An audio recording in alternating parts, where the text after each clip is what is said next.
Саламатсыз урматтуу замандаш, сабагыбызды андан ары уланталы. Эсиңерде болсо, биз өткөн сабакта шарттуу операторлорду өттүк элек, ошону бир сыйра кайталайлы жана ошону дагы бир аз жакшылап түшүнүш үчүн андан ары уланталы.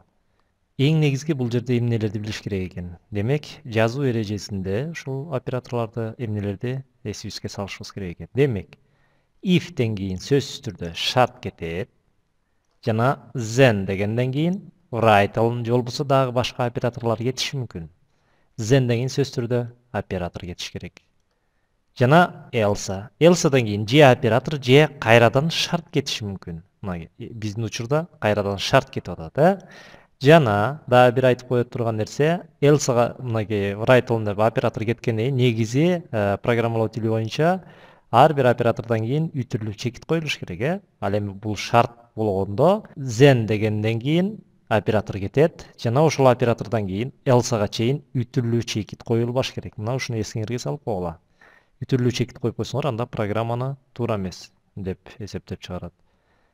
Мына else'нын астында коюлган жок, жана экинчи else'нын астында дагы үтүрлүү чекит коюлган жок. Мына ушуларды эске алып коюшуңуздар керек.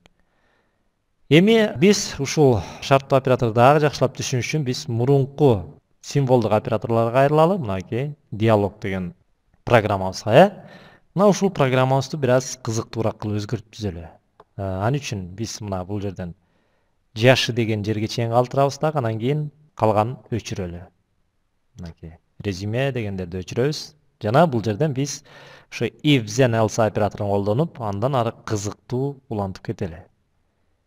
Демек, бул жерден биз жашын бергенден кийин, жашын сурагандан кийин, сиз канча жаштасыз дегенден кийин ал жашын киргизет колдонуучу. Ошол жашын киргизгенден кийин анан биз ошол жашты салыштырып, ар кандай сөздөрдү чыгарганга аракет кылып көрөлү. Анда баштайбыз. If жашы дегенибиз биз жашы деген чоңдукта башкача өзгөрмө менен бергенбиз, жашын. Жашы Ctrl+C, Ctrl+V. Жашы чоң, мисалы 16 жосо 18 жаш десек, then write бул жака киргизели. Эгерде 18 жаштан чоң болсо, сиз чоң киши турбайлы деп коелу. Турбайсызбы?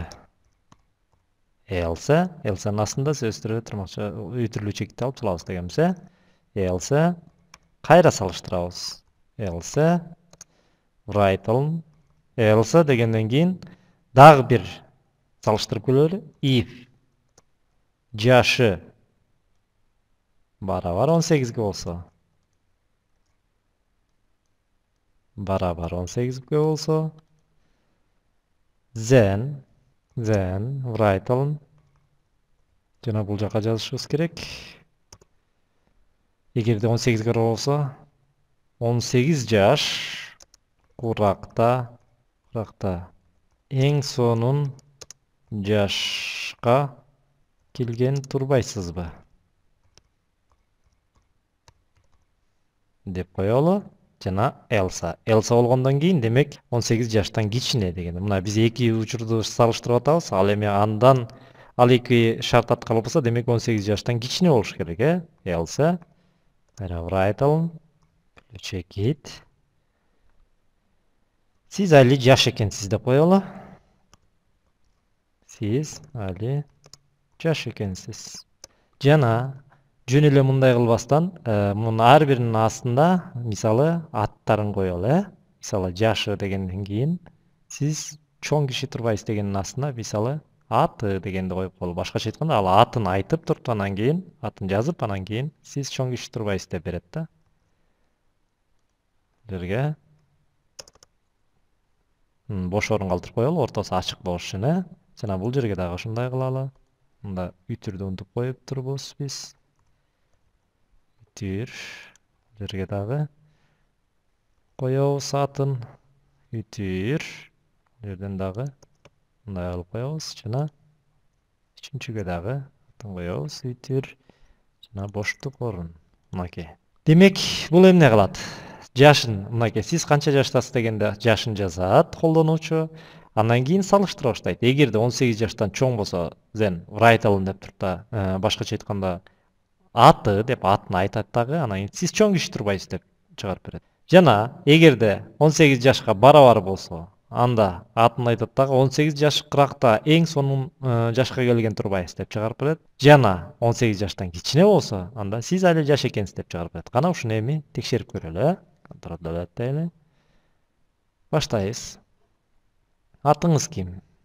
Эми ары кандай эле атты жазып коелу. Фамилияңыз ким? Жаздык. Атаңыздын аты ким? Мынакей, сиз канча жаштасыз дедик. Биринчи биз 16 деп көрөлү. 16 десек, анда азыр бизге идея боюнча сиз али жаш экенсиз деп чыгарып бериш керек. Анткени 16 деген 18ден кичине. Азыр текшерип көрөлү. Мынакей, атын жазды жана сиз али жаш экенсиз. Демек туура болду. Кайрадан текшерип көрөлү. Иштетебиз. Атыңыз, мисалы, фамилияңыз, атаңыздын аты. Эми 18 деп көрөлү. 18 десек, анда 18 жаш куракта эң сонун жашка келген турбайсыз деп чыгарып бериш керек. 18, энтерди бассак, мынакей атыбызды жазды жана 18 жаш куракта эң сонун жашка келген турбайбыз деп чыгарып берип атат. Жана үчүнчүсүндө текшерип көрөлү эми. Иштетебиз. Жанагындай эле атты жазабыз, фамилияны жазабыз, атасынын атын жазабыз жана 25 деп коелу, мисалы, 25. Энтерди бассак, атыбызды жазды дагы, сиз чоң киши турбайсызбы? Жана башка. Мына достор, ушундай жол менен биз диалогубузду андан ары дагы улантып кете берсек болот. Мына достор, демек биз ушундай жол менен, башкача айтканда, диалогду мындан ары дагы улантып жазып кете берсек болот экен. Сөзсүз түрдө жерде дагы айтып коет турган нерсе, Элсага чейин үтүрлүү чекит коюлбайт. Жана Элсадан кийин кайрадан шартты коюп, андан ары дагы шарт менен иштеп кете берсек болот экен. Анда эмесе ушуну менен сабагыбызды аяктайлы. Кийинки сабакта жолугушканча сак саламатта бололу.